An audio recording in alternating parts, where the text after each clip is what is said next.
We're back now with the four reporters who were interviewing Commissioner Linares a few minutes ago. And what we want to do is have a little reaction here to what we just heard from the Commissioner. One of the things that I think is very important, very interesting that the Commissioner kept doing, and some of you have been asking me about that issue, is the issue of undocumented or illegal. He had a problem with the use of the word illegal. What did you guys think about that? I think using illegal is like a really strong term, and probably that's one of the reasons the commissioner decided to use undocumented instead of illegal. And probably people, they don't like to be called themselves as illegal because they come here, you know, to try to find better ways to improve their lives or things like that. There's a slogan that many immigrants use when they protest nowadays. It says, "No human being is illegal." So they don't like the term illegal, but at the same time, the pro-immigrant group, as well, doesn't like the term alien. The anti-immigrant crowd uses the term not just illegal immigrant, they call them illegal aliens. Now, as far as I know, an alien is somebody who's from Venus or from Mars, right? Barbara? Right. Is that your impression? Yeah, when I hear the word alien, automatically I won't think of someone being an undocumented immigrant. I think of alien. Okay, what is that? Who is that? Yeah. Yeah. So the compromise among journalists, I think, has been that, okay, we don't go as far to the right as to call them illegal aliens. We don't go as far to the left as to call them undocumented workers. There's a middle ground here, illegal immigrants. Okay, so that's what the press usually uses nowadays. Of course, this is unacceptable sometimes to both sides. So, as reporters, this is what you guys are learning nowadays, right, Gustavo? Yeah, but I think the right word to describe these people is undocumented people. Just that's like it's a neutral word to describe these people. So, undocumented immigrant. No, undocumented people. Undocumented people. Okay, here's a Gustavo just came up with a new one. The middle. Okay, and also, okay, didn't you ask him about marriage? Yeah, he mentioned a couple of facts about how people marry for marrying for a green card. For a green card, yeah, that's very popular nowadays. You know, you hear so many things that you know people are just marrying because they want to get their citizenship. But as the commissioner stated, no matter what, when you give false information, it's wrong. No, so you've also looked into this, and you know that it's very risky. People get caught. How do they get caught?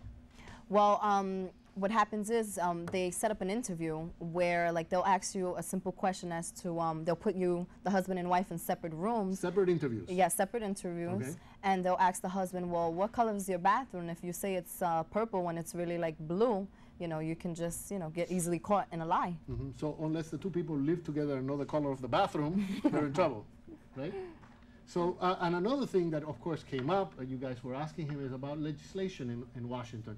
And one of the things that I don't know if it was quite clear, but the commissioner, I think, tried to explain that we have a problem now because the new agreement that they're coming up with in Washington right now allows the illegal immigrants to stay here legally, but at the same time causes a problem in terms of family reunification. Anybody want to speak about that? Family reunification has been the basis for granting immigrants entry into the country. Now they want to shift that to skills. Only skilled workers will be ahead of the line.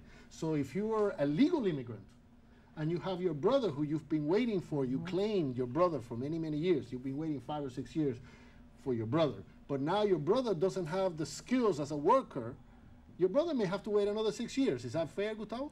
No, I don't think that's fair because it's family, and we have to work on reuniting these families, and everything that's happening now is just making them far apart. So you are an immigrant, but you're a student. F1. An F1, which means you're here temporarily as a student. Yeah. Okay, but as a student, you're from where? What country? Ecuador. So you're from Ecuador as a student, and you come from Ecuador, you're here legally as a student, and you see this whole situation with illegal immigration occurring here. How does it affect you? You're here legally, but obviously there are a lot of illegal Ecuadorians here. I don't think I'm affected that much because, as you said, I'm legally until I finish my studies. But I think it's a really important issue for everyone because all of us are immigrants. And the new legislation is going to be passed by Congress or by the president. I think it's going to affect everyone. And I don't think it's fair for those people that are being waiting years and years and years and to keep waiting because they're going to change the law like right now out of the sudden. So I think it's unfair. Desiree, you wrote an article for the Bronx Journal specifically about Commissioner Linares and about what his agency does.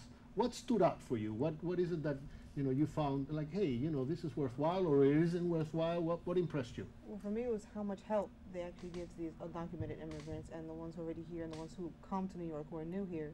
How much help and aid they provide for these immigrants, so they won't feel lost. Because New York is a big city and anybody can get lost. People who live here, get lost. But especially for these immigrants, it's a great help service they provide for them, and they provide for the employers who want to hire. They give them aid as well, so they can find well-experienced individuals as well. But it's not only that, it's what the New York City does for these immigrants in contrast to what some other towns do, which is slam the door in their faces, right? Yeah, compared to the research that I did, I found that New York did much more compared to other states, and it's like we're so far ahead, and states are not even, like, they're really slow on catching up. And this new legislation to be passed in Congress is like, well, what took you so long? And in fact, New York was ahead of you, and now Congress, the United States government, is just now catching up. So what did you think of Guillermo Linares? Were you impressed? Very informative. I mean, he mentioned, things that I just, never knew and never was aware, so it was a good experience. So our session has been a little bit educational here. Yes. Yeah, very much. Which is the purpose of Lehman College. We'll be back very soon with another edition of the Bronx Journal. I hope you join us.